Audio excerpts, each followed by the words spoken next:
আসানসোল সাউথে আমি টিপু দেউরা,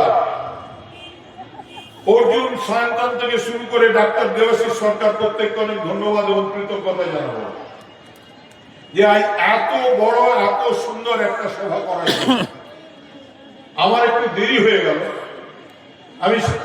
আমার আসলে রবিবারটা খুব টাফ ডে। আমি রবিবার দিন সকাল 6টা থেকে সন্ধ্যে 6টা পর্যন্ত আমার বিধানসভার মানুষের জন্য অপেক্ষা করে বসে থাকি, তাদের অভাব অভিযোগ শুনি।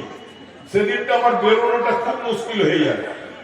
তাই আমার আজকে দেরি হয়ে গেল। তার জন্য মঞ্চের যারা সিনিয়র আছেন তাদের কাছে এবং আপনারা যারা আমার তৃণমূল কংগ্রেসের কর্মী, যারা সমর্থক, যারা এই মাঠে এসছেন আমাদের কথা শোনার জন্য, প্রত্যেকের কাছে ক্ষমা চেয়ে নিচ্ছি। বাংলার মাননীয় মুখ্যমন্ত্রী মমতা বন্দ্যোপাধ্যায় যে আমরা ক্ষমতায় এলে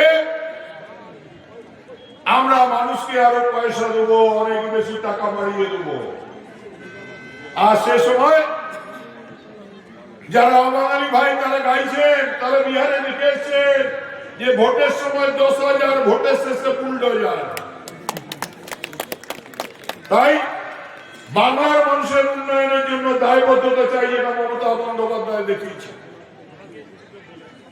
এখানে একজন আছেন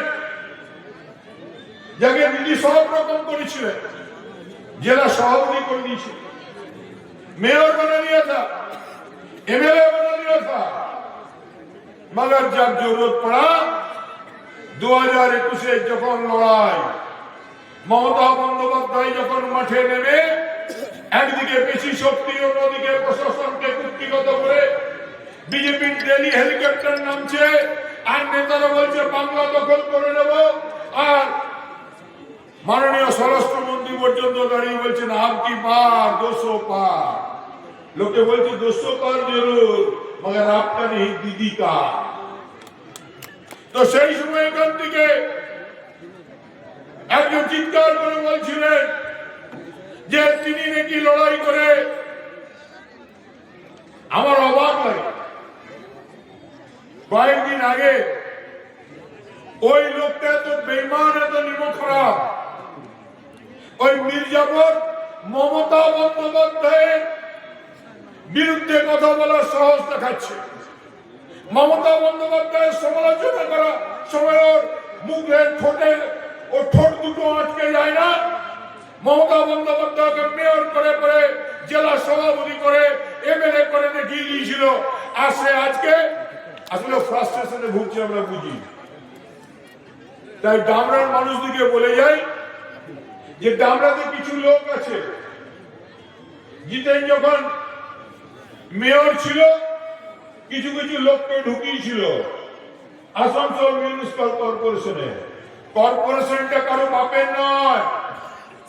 সে সময় তৃণমূল কংগ্রেসের নির্বাচিত হিসেবে যারা ঢুকেছিলেন তারা তৃণমূল কংগ্রেস কর্মী হিসেবে ঢুকেছিলেন। আর আজ যদি বিজেপির ঝান্ডা বেঁধে বেড়ান আর কর্পোরেশনে কাজ করেন, তাদের কিন্তু হুঁশিয়ারি দিয়ে বলে যাচ্ছি যে তারা কিন্তু সাবধানে থাকবেন। আমাদের কিন্তু নজর আছে, আমরা কিন্তু খবর রাখছি বন্ধু।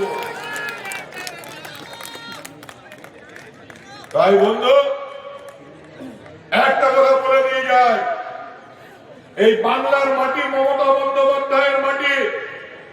এই মাটিতে রবীন্দ্রনাথ জন্মেছিলেন, নজরুল জন্মেছিলেন, মাতঙ্গিনী হাজরা জন্মেছিলেন,